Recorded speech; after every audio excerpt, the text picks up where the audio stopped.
Welcome to the 2025 broadcast, brought to you by Bronco Wild Fund with support from Mountain Equipment and Highline Partners. We hope you enjoy this edition of the broadcast featuring Babsi Vigl. Thanks for that introduction. Thank you too.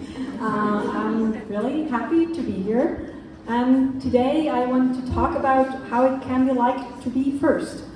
I already got this awesome introduction, so there is not so much more to say. But I want to tell something to one of my best friends some years ago, and she said, variety is the spice of life. And I think it's really enriching to have several passions in your life. And I also try to apply that to my working life. So yeah, I'm working with Patagonia, which I'm super honored to do so. And this is me guiding in the Alps. And this is also me like torturing injured climbers, but it really helps. And this is also me working like with the most awesome team I can imagine in the world.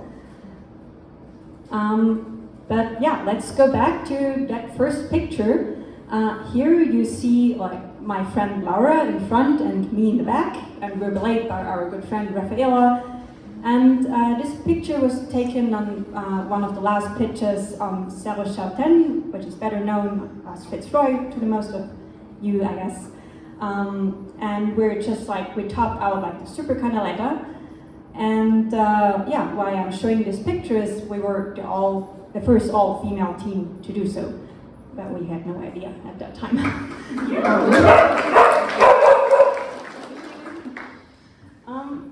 But this is not where I want to say a bit more about the route, but it's not where I want to start. So I want to jump back like 20 years.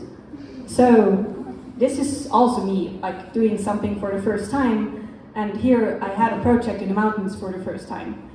I was 11 years old and I really wanted to climb the mountain, so I went with my only climbing partner at the time, and that was my dad. And as you can see, the weather was terrible, and everybody stayed at the hut, but I forced him to go, and then he said, we turn around, and I said, no. And then I said, yeah, so I'm gonna lead. And so he said, yeah, okay.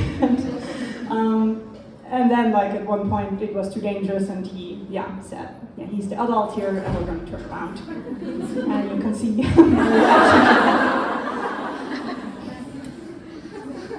Yeah, so, that led like some years later to another first, and here you see me with my first group of friends that I could go climbing with on a regular basis.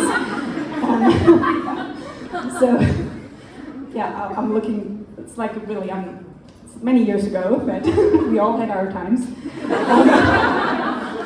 So I got like a member of that group by chance, and this was a really awesome community back at home, and they had this climbing club, and they went on expeditions and went ice climbing and alpine climbing and like all the things that I wanted.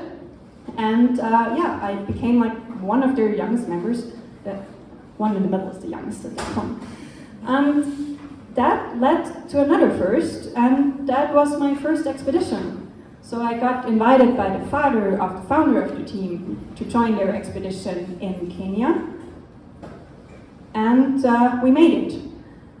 But that was a really important turning point for me, because there I decided I want to keep doing that, but I want to do it different. I want to go like with my own community, with my group of friends and people that are my age and that we share climbs together with, and that we also look eye to eye. It was awesome that they took me, but I was very young, I was unexperienced, and I thought that would be so rad if one day I could just take my best friends and we go on an expedition together. But at that time, I had no idea how I could get there. And 1 year later, I met this awesome lady. This is Charlie, like we're still good friends. And she didn't only become a close friend, we also became like an awesome team in the mountains. And so this is another first.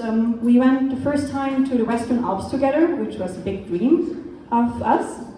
And here in the back, you see the Grand Capucin, and this was the hardest route that we climbed, like not just together, but like overall, and we did it together. And as you can maybe see, we're beaming with pride and joy. And there we felt like everything is possible for us. We wanted to write to Snickers to become our sponsor. Yeah, it didn't work out because we didn't dare to write the letter. But there is also something really important that happened in Charlie's life at that time, and she became like a member of the first all-female expedition team of Germany. And I thought, wow, okay, that's what I want to do. And so I thought, is there something in Austria like that? So I did some research and I found a team, and the applications had closed. But I wrote there and they said, yeah, they're a mixed team and they're taking applications, but in 3 years again. So I looked the team up and it was like all guys. So I was a bit like, can I get into that team? Like maybe if I trained there 3 years. And yeah, I applied again after 3 years. So I became the first woman like in Austria to become part of the national expedition team. And that like really opened some doors, and it led to another first for me. And this was my first expedition with like in a group of friends like that I climbed with since several years, and this was really like something that I really wanted. And it led to another first, and it was the first time doing a first ascent of a mountain. And it all worked out. And that's the route that we did. That's Yamyangri. It's in the Indian Himalaya. And yeah, there I already knew before that I want to keep doing that. But there, like this path had already become easier, and I got the chance to go to this awesome place, out to Patagonia. And here in the middle, you see like selves, like also known as Fitzroy. And that was a bit of a complicated trip. So I went down there with a friend, and then almost right at the start, like he got like an inflammation in his foot, and he decided he can't climb anymore, but that I was free like to look for other partners, which is a bit intimidating. Like in Patagonia, it's intimidating mountains, and you don't just like jump on a team. And but I met these two ladies. And here in the front you see Rafaela, and in the back you see Laura. And these two women, they were part of the second all-female expedition team of Germany. So you seem to meet them like everywhere. And they just took me on their team, and they said, yeah, it's awesome that we climbed together. And let's go like for the super canaletta on Fitzroy, because this is what made the most sense. And that was a really important experience because it felt so easy. And we just had a ton of fun, and it was really easy and nice communication. And we just cruised up the route, and we had a ton of fun. So here you see us on the upper part. It's first like, I think 1,000 meters. Sorry, I don't know the American metrics so well yet. And then it switches like to climbing. That here is the crux pitch. It's some rock climbing, but it can also be really iced up. That's what we got. And here you see Rafaela leading like one of the last pitches. And in the back you see the summit of selves. And we took another really nice bivvy at the summit to have a nice sunrise in the morning, and also to have safe conditions like to descend. And there I already knew that there is something really awesome in that constellation, and something really magical in the way we could climb together. And I thought it would be so awesome if we could have the same in our community in Austria. But yeah, sometimes dreams take a long time, and you need to take like little steps.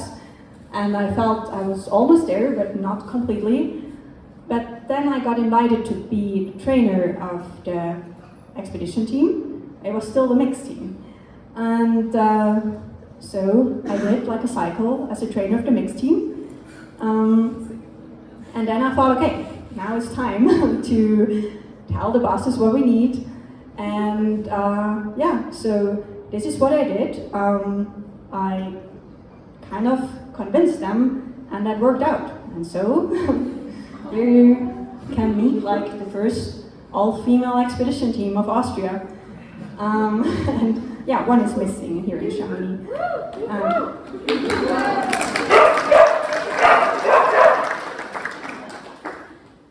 Yeah, the girls are awesome. And yeah, here we did it, like in Chamonix on a trip, but like this is not guiding, this is mentorship. Like these are women like who are like really talented individuals and who are really passionate about going into the mountains, and this is like what you need like to get there. You really need to be psyched and need to be like you want to be part of a group. And then you can see like we do like all kinds of stuff, like sleeping on a portaledge, cruising around in Chamonix, like also doing some rescue training, like learning how to take good decisions or improving them, because the girls already have all their experiences. And ice climbing and mixed climbing and eight climbing. But the final thing that you do is you plan, like the girls, they decide where they want to go and they plan like their own expedition, and I'm just supporting them where they need it. But the girls do most of the work. And so we decided for another first, and that was to be like the first team in Europe to go like on an expedition fully by public transport, like by ground. So we arrived after 4 days in Georgia, and I will not talk about the whole expedition, time is running out. So in the second half of our expedition, we got the chance to do another first, like this time for the whole team. So we aimed like for the first time for the team like a first ascent, and we found like an awesome wall where we could put up a new route, and this is what we did for 2 days. And spending like the whole month and also this 1.5 years with the girls, I noticed something like really important, and I saw them like doing all this first, like doing like this like funny like travel by train, which is just funny like if you commit to it, and doing this first ascent and just being all smiling and being stoked, and being like the first like team like that even went there in the mountains, and like all by themselves, like women, because that was something really unusual for the locals. And I saw that the girls didn't seem to notice it at all, and I felt like like what is different here? It seemed like all so easy. And then I got an idea of what it is. And I think it's like all about the environment that we're in. And our communities, our environment. So in all this journey that I showed you, it maybe looks like really nice, like when it's done, but many times I had the feeling to bump against the ceiling until it breaks finally. And many times I got like amazing support and got like into these groups and met these people that you saw. There are many more. So sometimes it felt easy, and sometimes it felt really hard. What I want to say, like sometimes we're the first to do something, and sometimes we're doing something for the first time. But sometimes we're also present when somebody else is doing something for the first time. And then we can choose like that we aim to be the best environment for them to reach what they want, like with ease. So that's already like the end of my little presentation. Just one more thing I want to say. Like this team of girls, like they're the spark that there will be like a similar team in the US. So that's American Alpine Club is working on that right now, and the idea came from meeting that girls. Thank you. Thanks again to the broadcast raffle sponsors, especially Spire Gym and Black Diamond Equipment. If you enjoyed these stories, check out the Broad Beta podcast and catch more of our interviews about women's journeys with wildness, both inside and out.